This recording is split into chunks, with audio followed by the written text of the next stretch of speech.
కృష్ణా జిల్లాలో ఖరీఫ్ 2024 సంవత్సరానికి వ్యవసాయ కార్యాచరణ ప్రణాళికను అధికారులు సిద్ధం చేశారు. జిల్లాలో 172,435 హెక్టార్లలో వివిధ పంటలు సాగు చేయడానికి కార్యాచరణ ప్రణాళిక రూపొందించారు. అధిక విస్తీర్ణంలో ఇక్కడి ప్రాంతంలో వరి సాగు కానుంది. ఇప్పటికే అక్కడక్కడ వర్షాలు పడుతున్నందున రైతులు దుక్కులు దున్ని పచ్చిరొట్ట పంటలను సాగు చేయాలని వ్యవసాయ శాఖ సూచిస్తోంది. అలాగే ప్రస్తుత సీజన్ కు గాను అవసరమయ్యే వరి విత్తనాలను సైతం అందుబాటులో ఉంచామని, ఎరువులకు సైతం ఎలాంటి కొరత లేదని వ్యవసాయ అధికారులు సూచిస్తున్నారు. కృష్ణా జిల్లా రైతాంగానికి ఖరీఫ్ ప్రణాళిక సిద్ధం చేయడం జరిగింది. జిల్లాలో 172,000 హెక్టార్లలో వ్యవసాయం చేయడానికి ప్రణాళిక సిద్ధం చేశాము. దాంట్లో మెయిన్ 162,000 హెక్టార్లకి వరి వేయటం జరుగుతుంది. మిగిలిన క్రాప్లు చెరుకు, మొక్కజొన్న, మినుము, కొన్ని ఏరియాల్లో వేరుశనగ ఉంటుంది. ఇప్పుడు వర్షాలు పడుతున్నాయి, సమ్మర్ షవర్స్ అని, కానీ ఋతుపవనాలు ఇంకా జూన్ నెల ఫస్ట్ వీక్ అలా వస్తాయి అని చెప్పడం జరిగింది. ఇప్పుడు పచ్చిరొట్ట విత్తనాలు వేసుకునే సమయం వచ్చింది కాబట్టి అందరికీ అన్ని ఆర్బీకేల్లో రైతులకు అందుబాటులో జీలుగా, జనుము, పిల్లి బెసర విత్తనాలని అందుబాటులో ఉంచడం జరిగింది.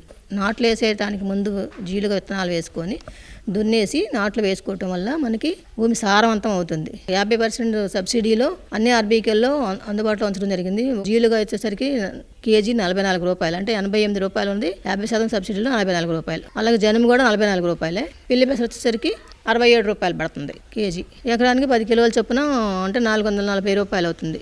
వరి విత్తనాలు కూడా మనకి సిద్ధం చేయడం జరిగింది. వరి విత్తనాలు వచ్చేసరికి కేజీ 5 రూపాయలు చొప్పున, అంటే క్వింటాల్కి 500 రూపాయలు సబ్సిడీతో ఇవ్వడం జరిగింది. 1061, 1318 ఒకటి, ఇంకోటి MTU 1224, బీపీటీ అంటే కొన్ని ఏరియాలో బీపీటీ వేస్తారు, 5204, ఇవన్నీ సబ్సిడీలో 500 రూపాయల వరకు క్వింటాల్కి అందుబాటులో ఉంచడం జరిగింది. రైతులకు కావాల్సిన విత్తనాలు 100% మనం డిపార్ట్మెంట్ సప్లై చేయదు. ఓన్లీ సబ్సిడీలో ఇచ్చేది కొత్త విత్తనాలని ప్రోత్సహించడం కోసం సబ్సిడీ ఇస్తుంది. మిగతా రైతులు డీలర్స్ దగ్గర, ప్లస్ రైతు ఓన్ విత్తనమే, తన సొంత విత్తనం కూడా వాడుకోవచ్చు. రైతు తయారు చేసుకునే విత్తనం పక్క రైతుల దగ్గర మంచి విత్తనం ఉందంటే కూడా తీసుకుని వాడుకోవచ్చు. మనం ఇచ్చేది 20% వరకే మనం ఇవ్వగలం. ఇప్పుడు 1061 ఇంతకు ముందంతా రైతులు వేశారు. దానికి ప్రత్యామ్నాయంగా ఇప్పుడు 1318, MTU 1318, దిగుబడి ఎక్కువ వస్తుంది, పడదు, కొంచెం స్ట్రాంగ్గా పొట్టిగా ఉంటుంది. కాకపోతే మనం ఎరువులు వేసుకునే దాంట్లో యూరియా ఎక్కువ వేసుకోవటం వల్ల, ఎరువులు ఎక్కువ వాడటం వల్ల కూడా పడిపోతుంది. ఫెర్టిలైజర్ మేనేజ్మెంట్ కొంచెం సరిగ్గా ఉండాలి. యూరియా మంచిదేం కాదు కదా, ఎక్కువ వేయకూడదు, దానికి కావాల్సినంత వేయాలి. ఎక్కువ వేయేటప్పటికి మనకి పురుగులు తెగుళ్ళు వస్తాయి.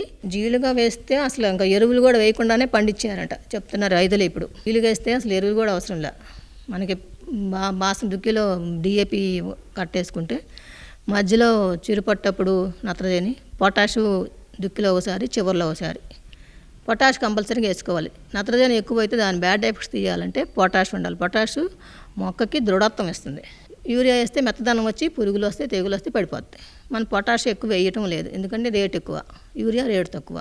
యూరియా ఎక్కువ వాడకం కూడా పెరుగుతుంది కాబట్టి యూరియా తగ్గించుకొని మనం పొటాష్ ఎక్కువ వేసుకోవాలి. నాటు వేసేటప్పుడు ఒకసారి, మళ్ళీ చిరుపట్ట దశలో కంపల్సరీగా ఒకసారి వేయాలి. అప్పుడు గింజ గట్టితనానికి ఉపయోగపడుతుంది. నాటు వేసేటప్పుడు అంటే మొక్క దృఢంగా రావడానికి ఉపయోగపడుతుంది. అంటే ఫస్ట్ వస్తానే హార్డ్గా రావాలి మొక్క.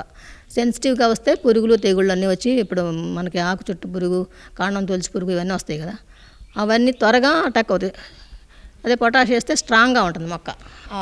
ఆ పురుగు అనేది దాన్ని గీకి లోపలికి దూరలేదన్నమాట. దానికోసమని మనం ఫస్ట్ ఒకసారి వేసుకోవాలి కంపల్సరీగా. చిరుపట్ట దశలో వేసే పొటాష్ దేనికంటే గింజ గట్టిగా వచ్చి మనకి గింజ తూకం బాగా వస్తుంది. ఫస్ట్ ముందు మన చేల్లో ఉన్న మొక్కల్ని మనం స్ట్రాంగ్గా పెంచుకుంటే పురుగులు తెగులు రావు. పెంచుకోవడానికి ఏం చేయాలి అంటే మనం పొటాష్ వేసుకోవాలి. ఈ గ్రీన్ మెన్యూర్, పచ్చిరొట్ట విత్తనాలు వేసుకోవాలంటే పశువుల ఎరువు ఎంత ఎక్కువ ఉంటే అంత వేసుకోవచ్చు. పశువుల ఎరువు లేదు కాబట్టి మనం పచ్చిరొట్ట విత్తనాలు ఎక్కువ వేసుకోవాలి. కంపల్సరీగా అందరూ వేసుకోవాలి. వేసిన చేనికి వేయని చేనికి తేడా రైతులకి తెలుస్తుంది బాగానే. ఖరీఫ్ సీజన్కి ఎంత ఎరువులు కావాలో అనేది టార్గెట్ ఇవ్వటం జరుగుతుంది. అంటే మన ఏరియాని బట్టి, క్రాప్స్ని బట్టి ఎంతెంత డోసేజ్ సైంటిఫిక్గా మనకి ఈ పంటకి ఇంత ఎరువు వేయాలి అని ఉంటుంది. ఆ విధంగా మన జిల్లాకి ఎంత ఎరువులు కావాలి అనేది మనం ఫైనల్ అయిపోతుంది. ఇప్పటికి ఆల్రెడీ మనకి బఫర్ స్టాక్ ఉంది. ప్రతి ఆర్బీకేల్లో కూడా 20 టన్నుల దాకా ఉంచడం జరుగుతుంది. అన్నీ సిద్ధం చేసాం. విత్తనాలు, ఎరువులు రెడీగానే ఉన్నాయి. కాకపోతే విత్తనాలు, ఎరువులు బయట ఇంకా మనం ఇచ్చినవి సరిపోవు కాబట్టి కొంతమంది రైతులు బయట కూడా కొనుక్కోవచ్చు. బయట కొనుక్కునే వాళ్ళని కంపల్సరీగా బిల్లు తీసుకోవాలి. రేపు ఏమైనా ప్రాబ్లం వస్తే అంటే లైసెన్స్ డీలర్స్ దగ్గర తీసుకొని బిల్లు తీసుకొని ఉంటే విత్తనం బాగలేదు, నకిలీ విత్తనం వచ్చింది, అది నకిలీ ఎరువులు వచ్చినాయి అని అంటే ఆ బిల్లు ఉండాలి వాటి మీద ఏదైనా యాక్షన్ తీసుకోవడానికైనా. కాబట్టి కంపల్సరీ బిల్లు తీసుకోవాలి. ప్రొక్యూర్మెంట్కి అనువుగా ఉండే విత్తనాలనే వేయమంటం జరిగింది. కాబట్టి ఆ విత్తనాలనే పెట్టడం జరిగింది. మనకు 1061, 13, 18 ప్రొక్యూర్మెంట్కి అనువుగా ఉండే విత్తనాలే. 52 మాత్రం అంటే రైతులు వాళ్ళే ఓన్గా అమ్ముకుంటారు. ఇది మన ఎంఎస్పి కన్నా బయట ఎక్కువ రేటు ఉంది కాబట్టి 5204 అసలు రారు ప్రొక్యూర్మెంట్కి. కాబట్టి ఇవన్నీ సన్న విత్తనాలే. 1061, 13, 18. పవన్గడ్డ, థైలాండ్ ఎర్సీ అలాట్ అంతా 5204 వేసుకుంటారు. అదే అనువుగా ఉంటుంది వాళ్ళకి, నేలలకి. ప్లస్ టైం కూడా సూట్ అవుతుంది. లేటుగా వేస్తారు. జిల్లా అంతా జూలై నుంచే నాట్లు వేసేస్తారు.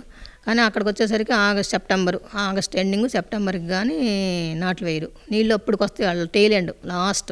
మచిలీపట్నంలో సెలైన ఏరియాలు ఉన్నాయి బాగా. అంటే సముద్ర పొడ్డు అంతా బంటుమిల్లి, మచిలీపట్నం, కృత్తివెన్ను అటువైపు వచ్చేసరికి అంతా ఉప్పు నీళ్లు, చౌడు నేలలు కాబట్టి అని తట్టుకునే MCM 100, MCM 103 అనే వెరైటీస్ ఉన్నాయి. అవి ఆ సౌడుని తట్టుకొని వీటితో సరిపడా దిగుబడి ఇవ్వటం జరుగుతాయి. అక్కడ సిఫార్సు చేసిన వెరైటీలు అవే వేసుకోవాలి. మచిలీపట్నం అండ్ ఆ ఏరియా మొత్తం, కోడూరు.